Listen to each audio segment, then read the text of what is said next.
Survival berasal dari kata survive, yang artinya mampu mempertahankan hidup dan lolos dari kondisi yang tidak menentu.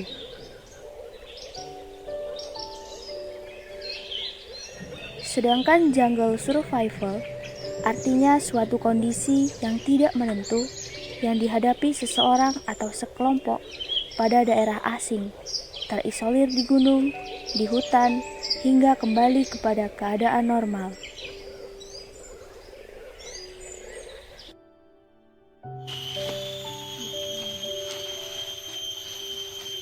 Dalam kegiatan survival, kita membutuhkan tempat untuk perlindungan. Kita bisa membangun sebuah dupak dari ranting maupun daun-daunan. Saat melakukan survive di hutan, selain keselamatan yang harus kita utamakan, kita juga membutuhkan sumber energi untuk menambah stamina kita. Ada banyak makanan yang dapat kita cari di hutan, salah satunya hewani maupun nabati. Ada beberapa tanaman nabati yang dapat kita konsumsi, dari daun, batang, buah, maupun umbi. Pun tidak semua tanaman di hutan dapat kita konsumsi. Kita hanya bisa mengkonsumsi tanaman dengan karakteristik tidak berbulu, tidak bergetah, tidak berbau, dan tidak berwarna mencolok.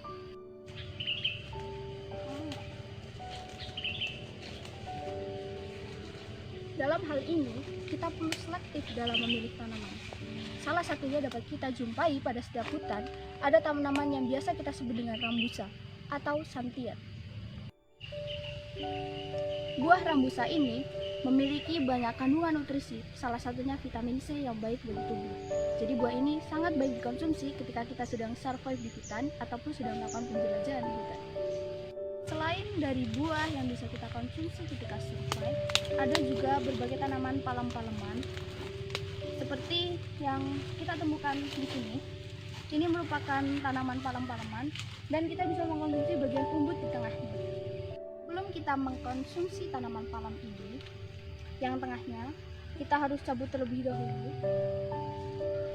Setelah itu, kita harus cek di badan kita apakah akan terjadi reaksi. Pertama kita oleskan dulu di bagian telapak tangan. Setelah beberapa menit apabila tidak terjadi gatal ataupun perih, maka kita dapat mengoleskan ke bagian yang lebih sensitif, yaitu di bagian punggung tangan seperti ini. Setelah itu, setelah beberapa menit tidak terjadi reaksi, maka kita bisa mengkonsumsi umbut ini.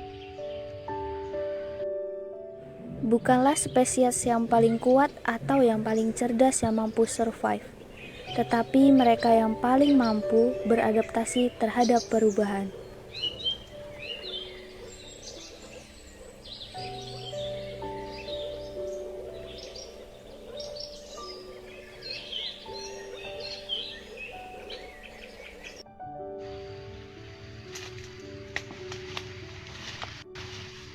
Selain mencari makanan, mencari sumber mata air tidak kalah pentingnya.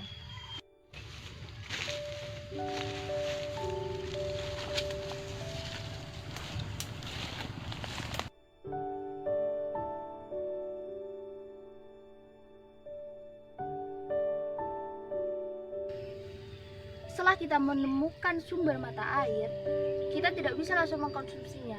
Namun, kita harus menstabilisasi airnya terlebih dahulu agar layak untuk dikonsumsi. Seseorang yang berjalan lebih lambat sesungguhnya bisa lebih mendapatkan banyak. Mereka lebih tahu bagaimana rasanya jatuh, bagaimana rasanya sulit, bagaimana caranya survive, dan bagaimana menghargai suatu pencapaian.